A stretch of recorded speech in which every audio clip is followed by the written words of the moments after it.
We're not over the upgrade of the set yet. I'm not over the new couch, the artwork, the wallpaper. And I don't know if you would notice this from the branding on social media, but these colors are kind of similar to the logo of the podcast. And so it's all just amazing. You're a mastermind. You know what?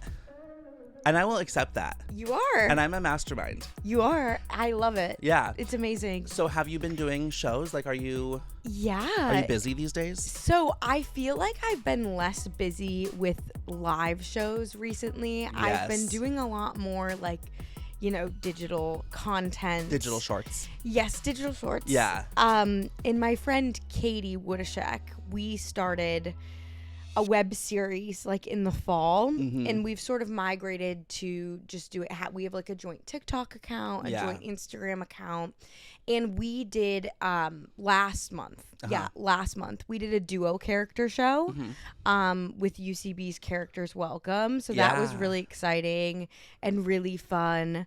And so I've been doing more. I've done a couple character sets since we've last connected. Since we last I sounded connected, so formal. Since we last touched base.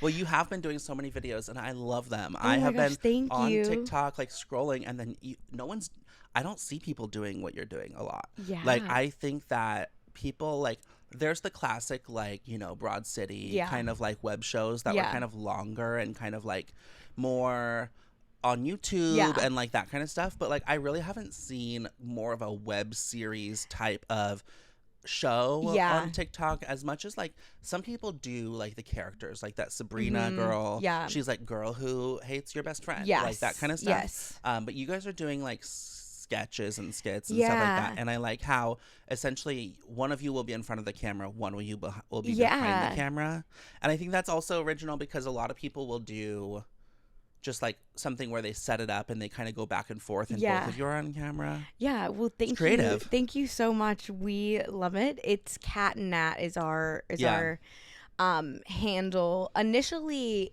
we went through a little bit of a rebranding. It used to be called Behave. Okay. Because that was what we called our... So essentially we realized like we did kind of try the Broad City approach. On YouTube. Yeah. If you want to look, Behave Comedy, there are 15-minute episodes that we put out. Yeah.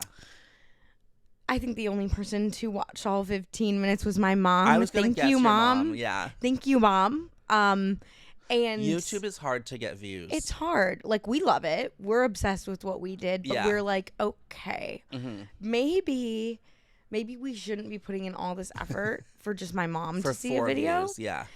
But we still like love that world. Like, would love to like continue that once our accounts get a little bit more traction and there's demand for that. Right. But yeah, I love stand up. I love it. But I do love being a little bit, getting into the characters, the sketch world, being able to be a little bit weirder. A woman and a little bit more alt. Yeah. Yeah, I agree. And I also think one thing that I appreciate about you is that you are someone, look at me just on this new couch, like just having fun and chilling. It's an amazing new couch.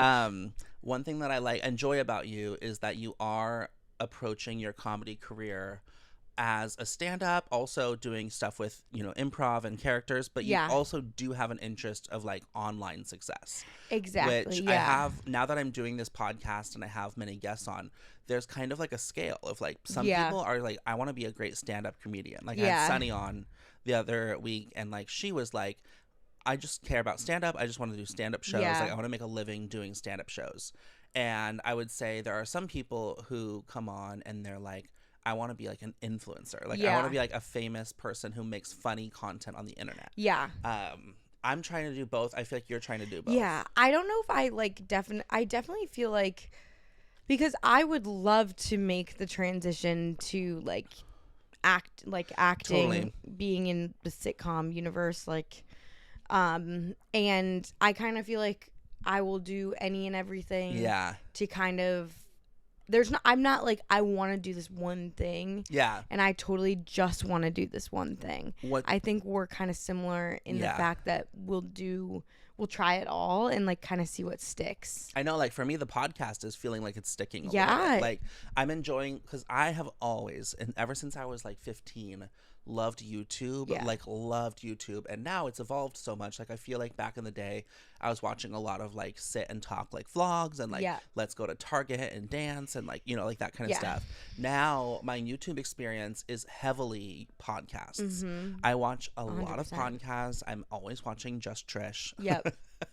And I'm like always about it. And so with Life in Bold, I'm like, I want it to be a podcast. And I love the idea of having a podcast in general, but I also want a YouTube presence. So people will notice that I'm doing like, I have my podcast episodes that are up on Spotify and Apple and all that. So if you're an audio listener, like that's great. And you can go, you know, listen on the go. Sure. And then I also do have like a pretty heavy YouTube presence, because that's how I consume a lot of podcasts. I also listen to audio podcasts on walks and on drives and on like bus rides and stuff.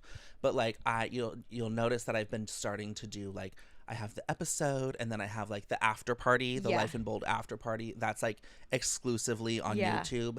And then I have, I've been doing deleted scenes or like bonus bold. Love. So like I have like anything that I cut from the episode, I'm like, well, people, you know, obviously, like you say, demand, like obviously people want to see more of this podcast. But I'm just like dreaming of this day where like, you know, something happens and people find the podcast, like, you know, just everyday regular people. Because I'm starting to feel like it's getting a little traction within the queer comedy New York. Like, absolutely. You know, like people are like, oh, I want to be on the podcast. And I'm like, okay, great.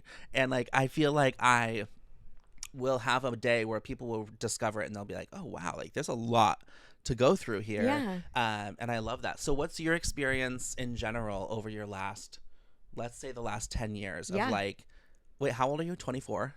25. You turned 25. I turned 25 since I was last on the pod. Happy birthday. Oh my gosh, thank you. I think 25 is the crossover. Like 25, you are a woman, you know? And you are like no longer 24. No, frontal lobe completely developed. I was talking to a friend yesterday who is my age, and we were reminiscing about my 25th birthday party. Yeah.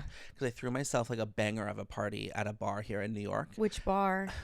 The Churchill Tavern. I don't even know if it's still there. I've never been. Yeah, I did research on like places that I can hold a party, and they have this like upstairs area, and they were like, yeah, you can have a party here, you just have to like meet a minimum, and the minimum was $2,000 only. Woo! No, but we hit it. But you hit it. Okay. Oh, we got 2,800. Oh, good. No, good. It was a great, because I get nervous about minimums. I made part of the marketing of the party like, help me hit my minimum, come to my party. Okay, good. I love that. Yeah. Then we were 25, so people drank. Okay, good. And it was pre-pandemic, so people drank. Yeah. So anyway, I was just remembering with my friend, like being 25, like we were like, I can't believe I used to be 25, like that's so young. But it's also a nice age to be like, I can do shit. Yeah. That makes me, I know you're going to be like, this is crazy no, but you feel to say, old. But sometimes like, I'm like, whoa. When did this happen? That's the age. I think 25 is the age. Yeah, because I think 24, you still sound like you're like, okay, I'm young 20, like early 20s. I'm in my early 20s. Yeah. But 25 that is the mid. Yeah. If I learned one thing about math, that is mid 20s. Yes. Yeah. No, and I think that when I turned 24, actually, I told everybody like, okay, I'm officially no longer a prodigy. Yeah. Like, and not that I was ever a prodigy, but like I missed my chance to be a prodigy. Yeah. Now I'm 24, and like if I'm successful, it's just normal. Yeah. But anyway, back to my question about yes.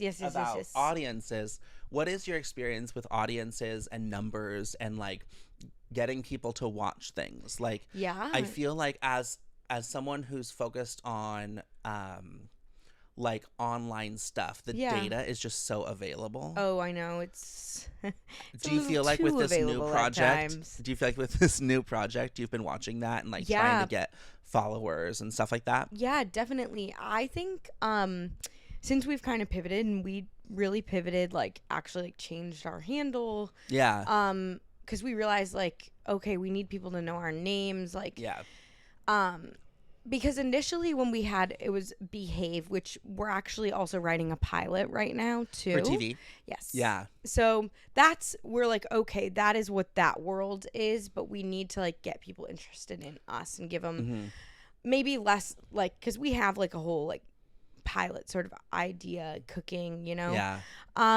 So it's definitely interesting, and we've noticed since we've shifted and thinking more like, okay, if we're scrolling, whether that be, and like I don't really scroll on Reels often at all. Yeah, but people do. I scroll on TikTok. So we were like, okay, like, but we're still gonna post on Reels. Yeah. But like, what would make me stop or continue scrolling? And just thinking a little bit like from that lens, has been really like, and we're like, oh my gosh, okay, this did get more, or something surprisingly does better on, you know, TikTok versus Instagram, and we're just like, that's unique, we didn't expect that. But I think we try honestly not to look at it too much, like definitely look, but I think our comedy is definitely like a little bit more, like you've said, like we're a little bit more alt, a little bit more unique, a little bit more out there. And so if we're kind of like, oh my gosh, like this didn't, like, maybe we need to tweak this, like we're just like trying to be like, let's generate more content because we need to still be like being authentic and having fun rather than thinking about it so mathematical. You know what I mean? I know. I think part of it for me is like, I've had a couple of things get successful like, lately. I saw your the jurors. The jurors thing, that's got, I think, 1.4 million. Yeah, that's great. That's great, because that means it's my second most successful thing I've ever posted on the internet, because I had another video back in the day, back in 2021, I think, that got 4.7 million, which is crazy. But I had another thing go, not that viral, but like 35,000 is like pretty good. It's good. Yeah. Once you're breaking out at like the 200 you like jail, like, or whatever they call it. The 200 jail, I know. It's great. Well, my other one was a JoJo Siwa video, because I did Karma. The Karma's a bitch. I should have known better. Oh, it's so good. Well, I did a review. I did like a reaction video to her. Oh, yes. I'm loving my reaction videos. That's very fun. Yeah. And I'm realizing, I think that the I would say after my last viral video, back in 2021, 2022, I was like, oh, it's random. Yeah. It's totally random. But I think my new, like, thing that I think, what's that called? What is the thing that you think? Theory? And my new theory is that I was gonna say, I have no idea. It's like something that people have an opinion on. Yeah. You know? So I feel like especially with social media content, because with stand-up, it can just be funny and it can take a while to get into it. Yeah. But with the TikTok video, it's got to be like a half a second where someone's like, yep, okay, I'll watch this. Exactly. Yeah. That's why I think, like, especially with stand-up videos like that do well, you've got to create a reason, like I think shorter ones do better. That are like boom boom. And if you're really hot, that tends to help. And is that why you think you're so successful? I think so. I saw this person from Boston. I believe this person is a lesbian, and she came up and she had either a small guitar or a ukulele. I didn't even pay attention, because some people just have a small guitar. That's not a ukulele. People need to know that. People need to know there's a difference between a small guitar and a ukulele. But she sang a song. I followed her. And she sang a song, and it was like, I hate, and the song was one lyric. It was I hate when you're talking to a new friend. Yeah. And you start to gossip, and they say, is this how you talk about me when I'm not around? Yeah. Did you see that? I didn't see it, actually. It's not that, it wouldn't make sense if you did, because I think it was pretty small when I watched it. But I was like, okay, maybe I need to start thinking about doing, like, because sometimes I'll post online like a minute and a half of my song. Yeah. But I'm like, is there any part of my song that's like one line that's hilarious? Because maybe I should post that. I think thinking that way as well. But then I also thinking like, you know what? I'm gonna post the longer stuff. people might not see it now, but like someone might. Yeah.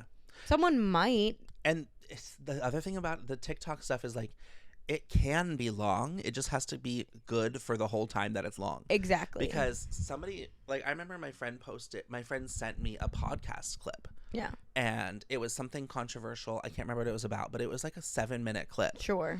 And I watched I was totally engaged. Yeah. And I'm like, no, you can make long content on TikTok and people will watch it. Totally. It just has to be engaging the whole time. And you like can't switch topics. No. Yeah. And like halfway through and then expect people to stick around. Boop. So I've been thinking about my TikTok, my TikTok clips for this podcast too, is like some can be long, some can be short. I think just having the variety. Mm-hmm. Absolutely. Yeah. No, I know I'm definitely watching longer videos. I get a lot of like the tarot card readers. Yes. And I'm going to watch the whole thing. Do you watch the live? Through. I don't watch the live. Yeah. If it's in my favor. Yeah. Yeah. And it's positive, I'm watching the whole thing. Yeah. And I'm going, all right. Yeah. Wealth is coming my way. I know. And I accept. And it's like, yep. I'll just do my Instagram. Yeah. This episode of Life in Bold is brought to you by my personal Instagram, Laugh with Ben. Ha ha ha ha ha.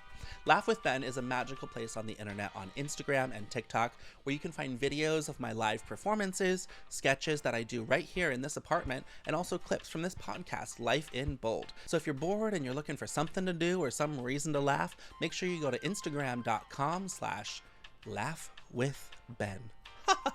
Okay, now to Natalie.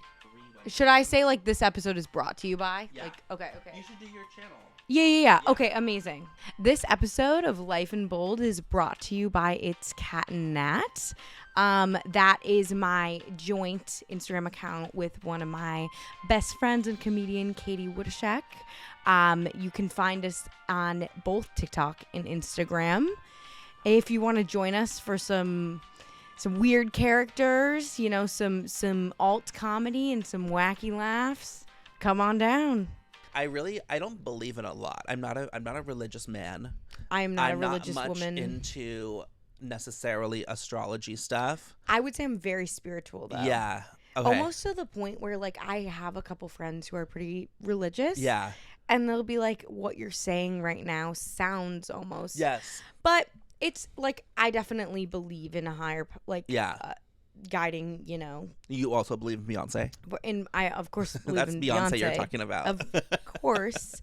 Yeah. But I definitely believe I'm very spiritual in the sense that like I really think that if you're gracious and expressing gratitude and putting good out, like good will come. And if you are negative, like that is a negative energy and that's going to be returned. So I'm a big believer in the energy that you put out. Yeah. And I definitely feel like when I'm more conscious about, you know, the universe, like, and like, you know, the couch and you were like, that's a gift from the universe. Like, I truly believe that. And when you like are like, oh my gosh, thank you for this, more good things will come. Yes, I agree. I've definitely been in a place in my life where I'm thinking a lot about the energy that I'm putting out there. And I'm like, because I lost my job and I really think that's a gift. Like, I really think that that job was not for me. You know, like I was not enjoying myself a lot for the last year of it. Yeah. And I really felt like I was looking for other options and looking for other jobs and stuff. But since I've been unemployed, I've had some coaches and like I actually have an energy work person that I go to. Great. She's in Nashville. If you ever, I love that. She's cool, affordable. Yeah. Like I talked about her a couple times on this podcast because she's the one that when I turned 30, which was almost 2 years ago now, I went to her and she was like, you're a performer. Like, you have to be performing. Yeah. And then I kind of really did start performing. And anyway, I've been going to her because she does an intuition guidance session. So you meet with her for an hour. I believe right now the price is like $99. So not too bad. Mm-mm. and you basically go to her, and it's kind of therapy session. Yeah. It's kind of like, what do you think you should do? And like, and just so you know, as you're talking, this image is coming up, like, and I'm like really into that. I love that. I'm gonna need her. Yeah, I'm gonna tell you. Yeah, she's really great. Her name is Kim. She has this great like energy herself. Yeah. And basically, a couple of months ago, I was telling her, I was like, I lost my job. I'm looking for another job, but I'm kind of unenthused about a new job, and like I'm just kind of like here. I don't know. Like I'm just kind of like I don't know what I want to do. And she was like, just so you know, your dream, I mean, I told her, like, my dream is to one day be on my own and make my own money. Yeah. And she was like, just so you know, like, you will do that. And, like, you're going to make more money than you ever have by doing your own thing. Like, so just know that the universe is protecting you and that, like, you don't really need to go get a new job. Yeah. And I was like, okay, you're crazy, because I obviously need a job. And then like I sat with it for a couple weeks, and I actually booked another session with her 1 week later. And I was like, hold on, what did you say? And like we went to the next session, and it ended up just being like a I think I said to her, my dream day is to wake up, do my podcast, go to a photo booth event, work on my website, edit my podcast, like all of that stuff. And she was like, isn't that what you did yesterday? And I was like, yeah, she was like, you're already doing it. So now you just need to like trust it and like let the money come from it. Yeah. And I have. And so I hired a business coach now. That's amazing. And she's helping me with my photo booth business. And it's like, I just booked something 2 days ago. That's great. They paid me more than I've ever made on the photo booth in one event. That's great. And I was like, okay, maybe this is my path. Yeah. So it's like the energy that I'm putting out there.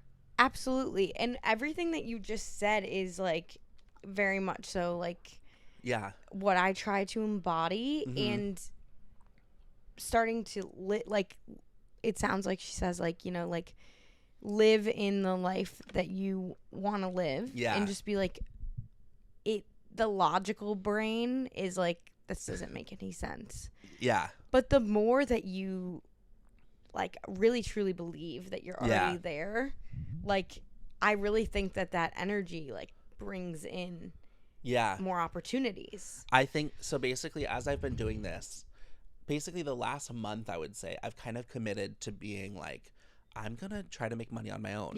Hey, if it doesn't work, I'll get a job, of course, but like also it's gonna work. And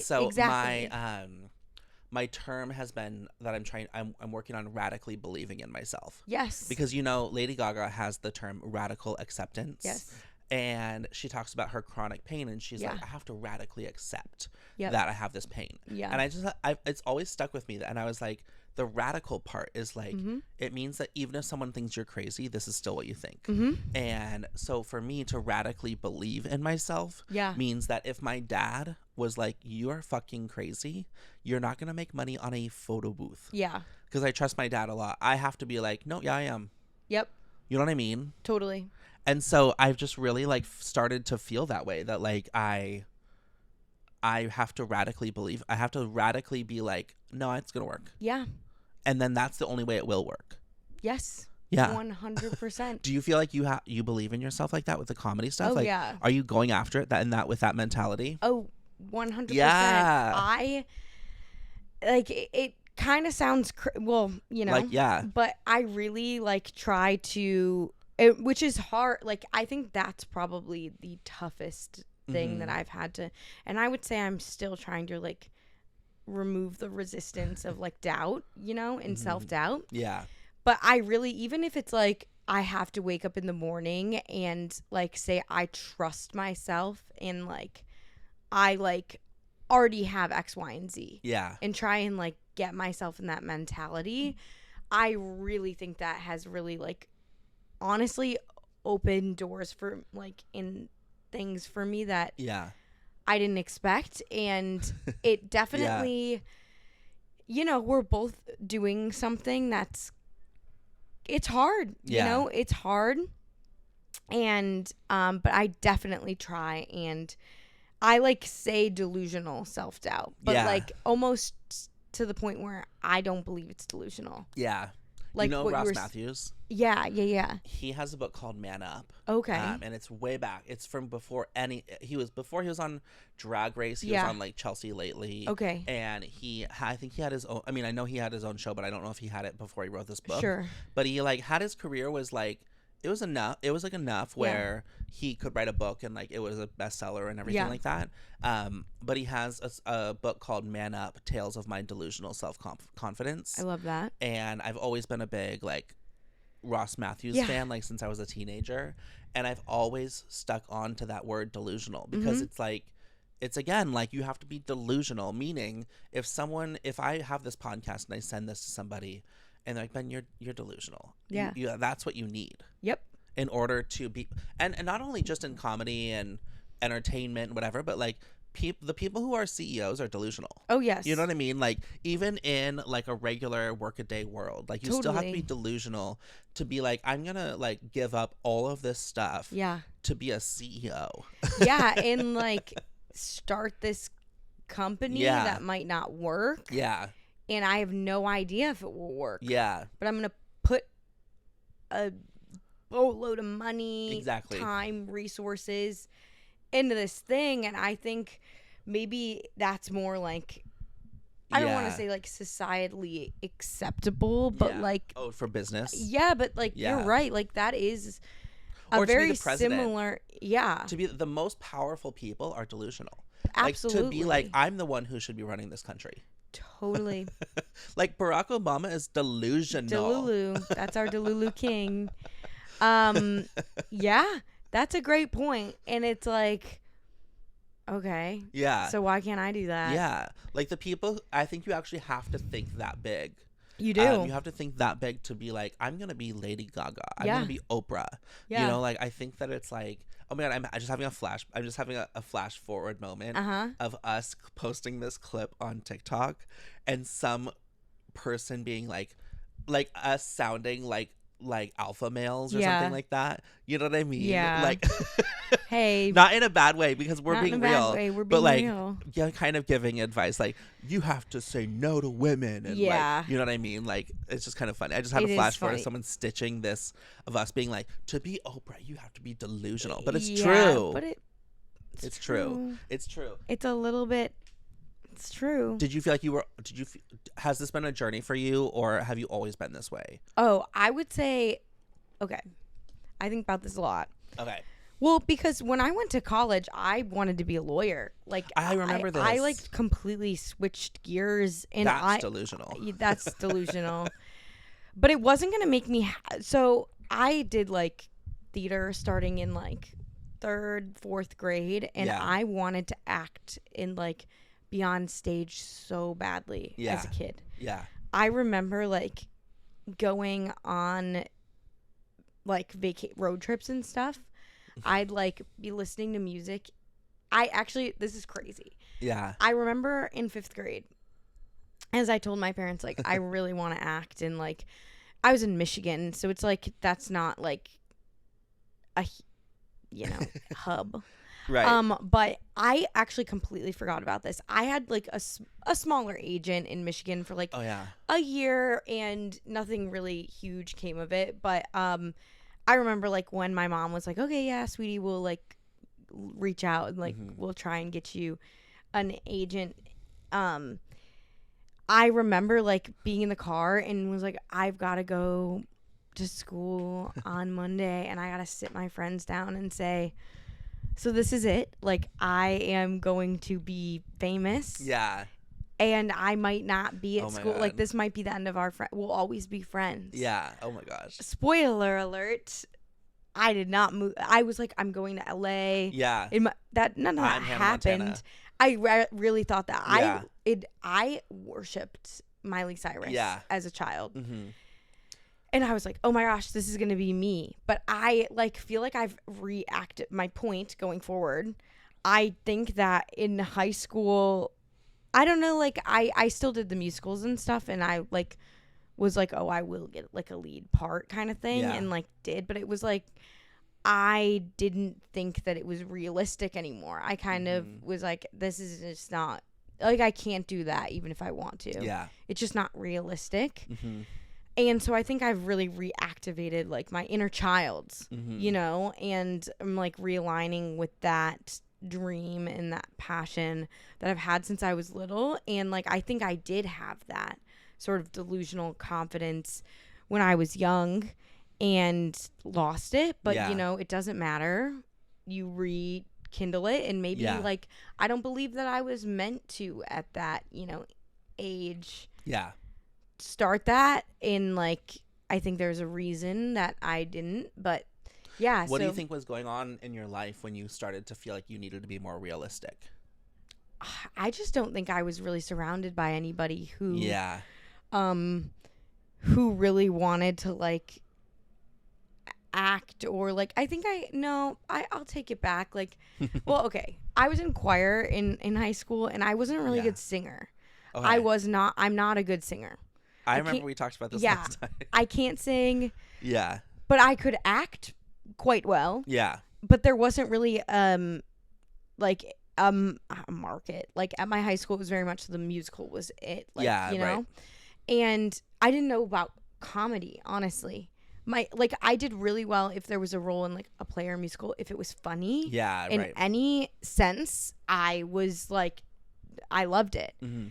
And I just didn't think that that was like something I could focus on. Yeah. That didn't dawn on me at all. Yeah.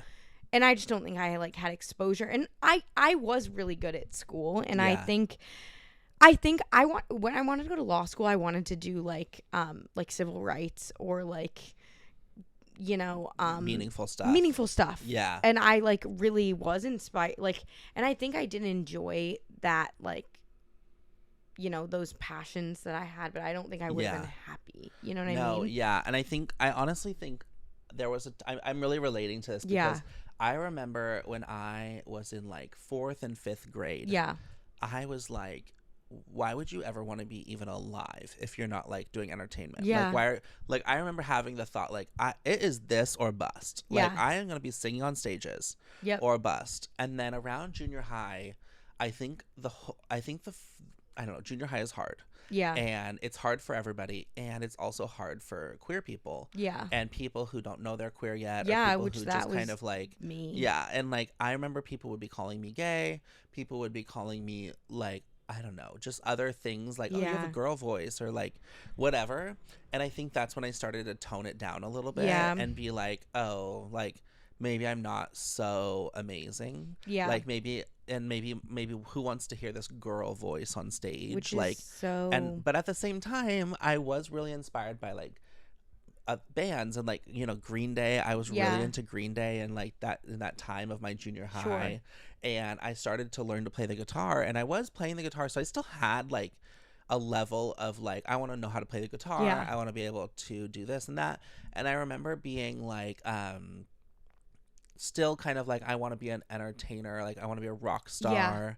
Yeah. But then like high school, I don't know. I still kept it because I was trying to do like a YouTube show. Yeah. And I had my YouTube show and I really felt like, wow, I'm going to really like make it and I'm going to be like a Disney star and like everything in high school.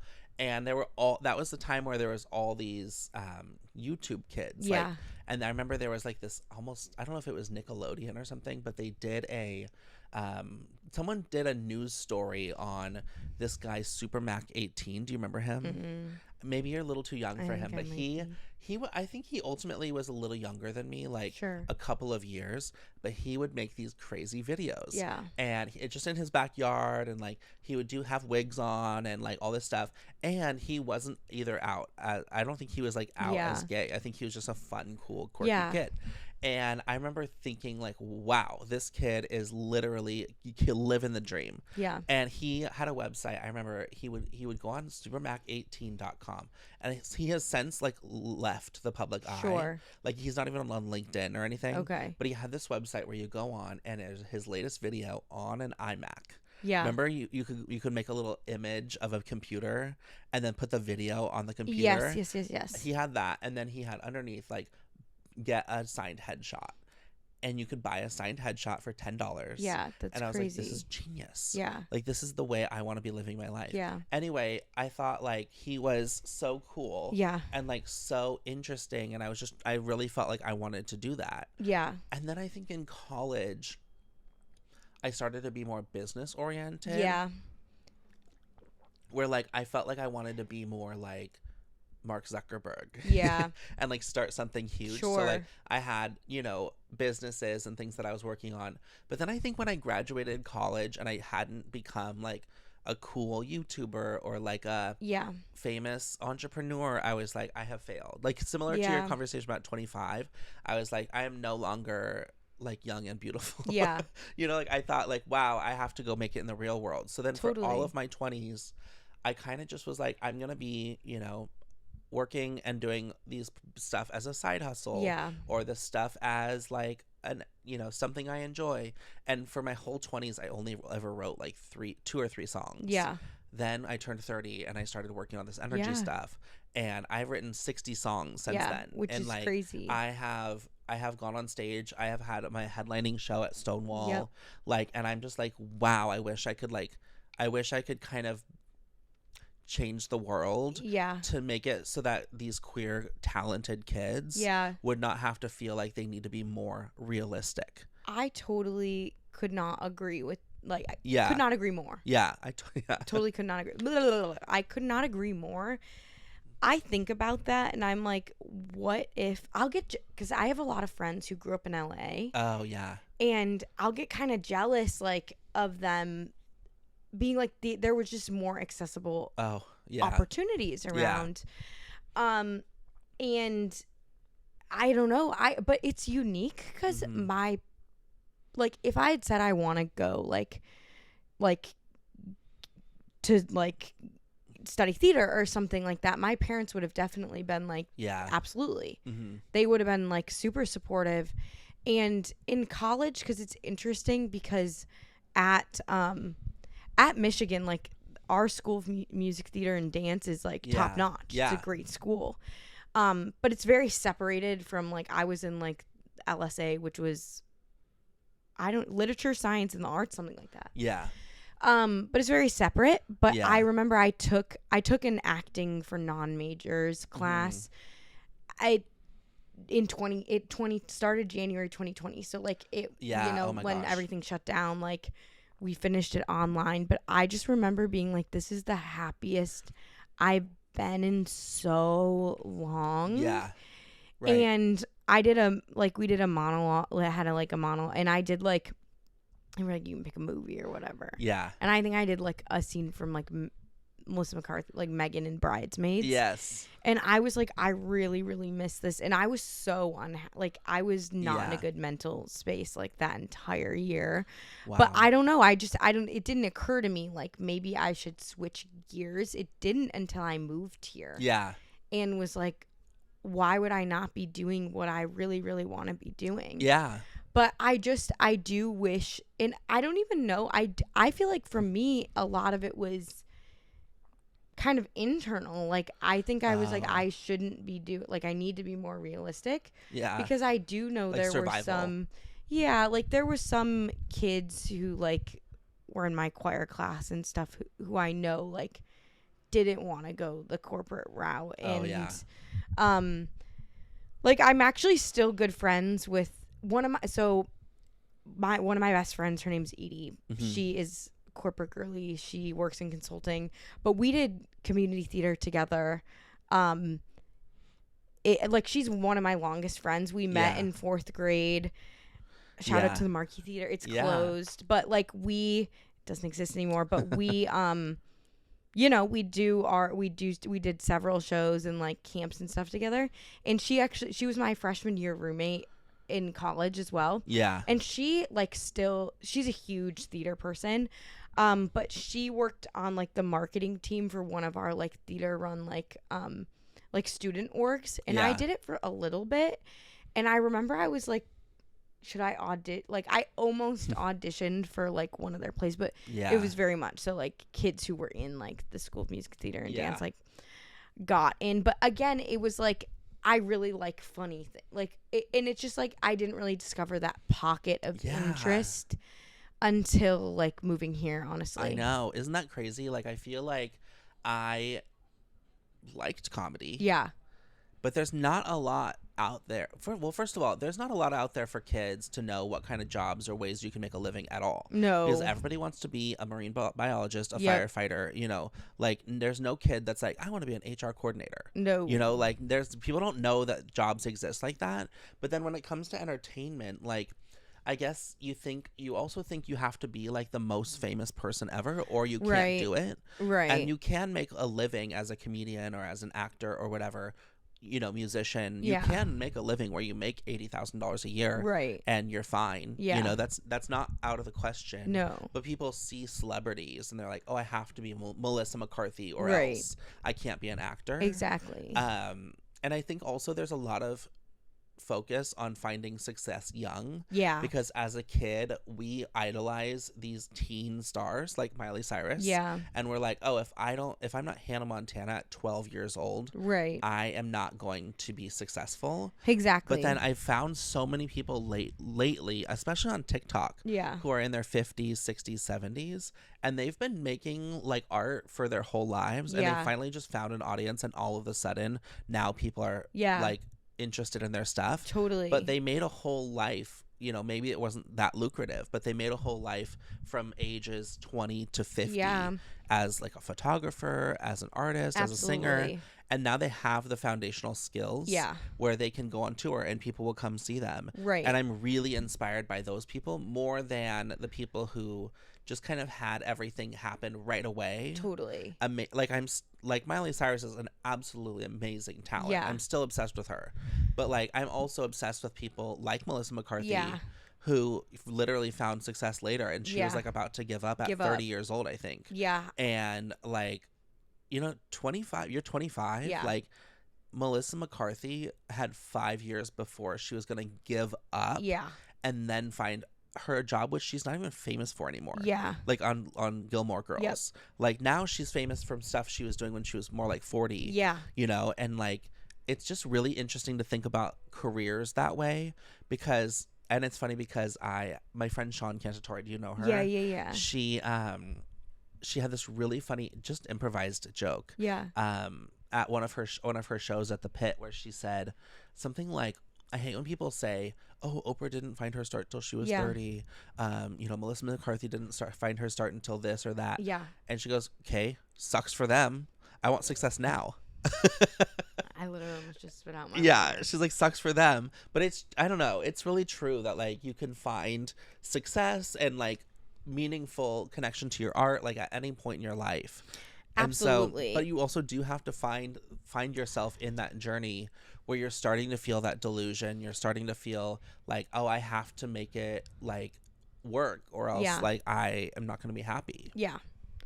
Absolutely. No, it's really interesting. And I think there is really something to be said. Like, you can't give up. Yeah. Like if you really love something, like you never know how close you are to like that thing that kind of does it for you. And I think also like what we're saying, like success is relative. Yes. Yeah. And like I was never like I want to be like famous. Like I just want to be a famous, like I want to be like successful like, enough to be that is a funny woman.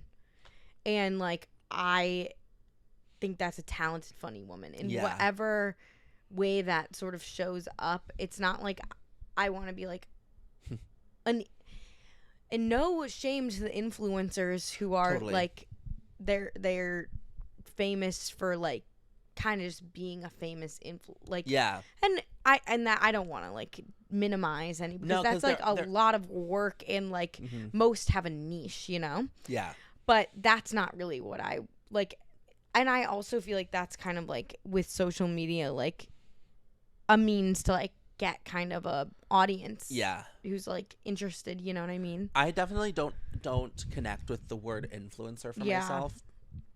However, I do connect with definitely like content creator, and like being able to create content that goes out and does well, to some extent is a huge skill, because even like there's a couple of examples of people who I have followed because they're hot.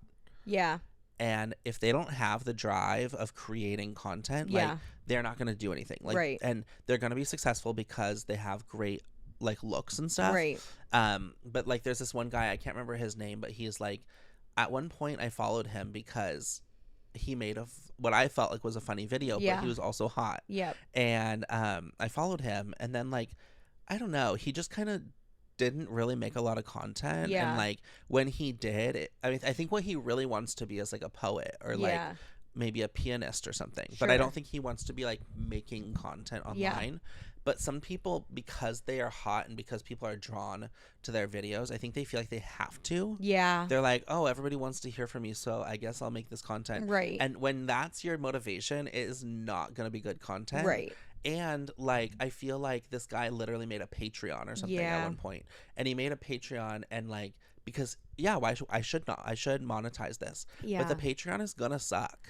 Yeah. And ultimately, the people who I get the most connected to and have the most meaningful connections with as fans are the people who put a ton of work into it. They create something special. They create something unique. And they actually love what they do. Yeah. And they're not always the most attractive people. Right. You know, but it's easy to it's easy because we're talented. Right. Or, you know, because we have a drive to make We're talented. No, but I'm saying we're talented. We're talented, but we also have the drive to make content, and like we love what we do. So it's easy for us to be like, man, if I was just hot. Yeah. But I bet those hot people are like, man, if I just had talent. That's so true. If I just had something that I could just whip up and do, and everybody would love it, besides just a shirtless picture of myself. Yep. I really have come to realize, like, as jealous as I am of those people, would I give up my, Little Mermaid? Like, would I give up my voice to have legs? Right. No. Right. No, 100%. It is really interesting to, like, think that way. Yeah. Because it's like, oh, wait, no. I love myself, like, the way I am, and I wouldn't want to change that. But it's easy sometimes to look, and I think relating to our conversation, especially on like views and all of that, like to look and be like, whoa, this video it blew up with like a lip dub or like something really simple. And then it's like, I wouldn't want to just make content. Like I would not do well if that was my job, to just like look good. Like no, I want to put on a weird wig, put on a show, I want to put on a mustache. You are good at the mustaches. Oh, I love playing like a man. I will say, ever since doing this podcast, I've had a couple people like you or Julia on, and you two, I'll say you two specifically, are fun because you're like, I'm going to do a weird voice right now. Yeah. And it's funny because I have started to take on that a little bit and being a little bit more silly. Yeah. And like, I notice it with my friends where like, I'll be like, and then I was like, I don't know. Just say something funny. A little sound effect. Yeah. And it's very fun to be a little bit more out there. Oh, yes. And I've never totally done character stuff. Although one time I did a TikTok of myself as a husband of TikTok. I don't know if you ever saw that, but like, I don't think I did. You know how there's all these like, not pranks, but like a woman will like ask her man like, hey, will you get me an orange? Oh yeah. Or like she'll be like can you wipe this ketchup off the counter? Yeah. Or like all those tests about your husband. Yes. And so I did a little character as like a straight husband, being like, what the hell is going on? Like my wife is doing the weirdest shit trying to test me. Yeah. And I did like a little bit of a straight husband voice. Sure. And I was like, this is fun. Like it was very underdeveloped because I just kind of decided to do it. Just did it. Yeah. But like it is fun to be silly and do voices and like it's so fun. All of that stuff. Did you always, you sound like you were doing that as a kid. Oh, yes. Yeah. 100%. I have been doing that since I used to like sit my parents down on the couch and be like, I'm putting on a performance. Yes. I would do like Urkel a lot, even though I literally had only seen like clips of Urkel, but my mom thought, and I'd pull my pants up really high and be like a nerd. Yeah. And like when I do my homework sometimes, I'd sit in the kitchen and I'd do like an old British like, and I'm don't and like would like, especially when I do math and I'd like explain. I remember for my AP US history like project, like we got like clearance to do like, hey, so I guess I was doing some creative things in high school. I just tried to drink my microphone. That's so funny. It was just like, hey, you know, you can do like a PowerPoint, like do something, and anytime. It was so vague. And so me and one of my friends at the time, we were like, oh, what if we did like, hey, can we do like a video like where we like, it's a time machine and we go to different eras and we're gonna like play all these historical figures but do it like funny, like it's a game show. And I don't know if this footage still exists. It definitely exists somewhere. But we definitely was doing stuff like that. Yeah. Like ever since. And I didn't know it was like a thing that I could be like, I thought it was just something I did for my friends and family. Yeah. I did that stuff too. But I had so much fun doing that. Video specifically, like the part about that for me that was fun was definitely the acting and stuff, but also the making of the video, the funny titles, the editing of the funny music, the like outtakes. You know, remember when you would do videos in school? And if there was like 5 videos that you had to watch, the video would be like 90 seconds and the bloopers would be like 4 minutes. Oh, totally. Totally. Everybody feels like they need to do the blooper reel. Yeah. I was never the editor. Mm-hmm. They were like, Natalie can't. She's gonna mess something, which I was not very technologically. Even though it wasn't anything monumental that we were using. Mm-hmm. That wasn't my job, but I always really liked. I bet you were the best. Reel that was created, and sometimes. With those videos, did you ever like purposefully like completely mess up because you were like, it will go in the blooper reel and this is gonna go viral so in English class? Yeah. No, I feel like if I was really smart, what I should have done is put the bloopers on my YouTube channel. In this age of like Patreon and everything, I should have said, and if you want to see the bloopers, go to my YouTube channel. Yeah, that would have been fun. It would have been. Everybody would have been like, oh my god. I would put like one blooper and make there's more where that came from. That's so no. I'm always thinking of like the bonus exclusives now. I love that. Did you have a Vine? Were you big on Vine? I didn't create on Vine a lot. Okay, did you? I did. Yeah. Nothing went by, but I created like crazy things. Like I think I'd like tell my one like we'd like fall over and it didn't really make any sense. But I remember, maybe that was, oh my gosh. Okay, so one of my friends, did you watch American Idol like a lot? As a Do you remember person. like Scotty McCreery at all? Yeah. Okay, so one of my... Did you do an impression of him? No, I didn't. One of my friends growing up was like obsessed with him. Yeah. And it was like a lot. Like she was like obsessed and no one understood. Did she think he was like the hottest guy on earth? Yeah, she was obsessed with him. Like one time I got her to... Whatever. And so she was like so obsessed with trying to get him to reply to her off of like on Twitter. Yeah. And I recorded a video of her like doing something really weird. Yeah. And I don't think I told her. And then I put it on, or it was a Vine, but I posted the Vine to Twitter. Something on Twitter. And tagged him in it. And I think I said like, please respond to my friend. She's annoying me. And then he replied and was like, hi. Oh my gosh. In video? Or just on text? Just text, but she was so thrilled. Yes. And I was like, technically he replied to me. But like I don't know why I all of a sudden was like, my tweet got replied to. Yeah, like, there's something special about me. But I really like to record my friends doing embarrassing things. That's what I use my Vine for a lot. See, Vine, it's funny because all these YouTubers now... Yeah. Like, they got big on Vine. A lot of them got big on Vine. And it's funny because I remember when Vine came out, I was definitely watching them. I loved it. But I don't think I really thought, maybe it was when I was in college. Yeah. And I think that might be when I started to become a little bit more realistic. Sure. And that makes sense. Like, it's so funny because now if something like that came out, we'd be all over it. Get me on that. Yeah. Get me on it right now. Like when TikTok came out, I was like, at first I was like, what could I create on this? Because a lot of the videos I was seeing were like just amazing dances and stuff. And I was like, what? I can't really do that. Yeah. But then I was like, people started talking and like uploading more variety. And I was like, oh, I definitely can do this. But with Vine, like, I'm surprised I didn't make more. Yeah. But I just didn't. And it wasn't that big with my friends to like make so Vines. Fair. I didn't really make anything like what I would at all make now. Like just random videos. Yeah. Like I'm talking, because that was when I was like in 8th or 9th grade. Yeah. What was your first, like, where were you first starting to make content?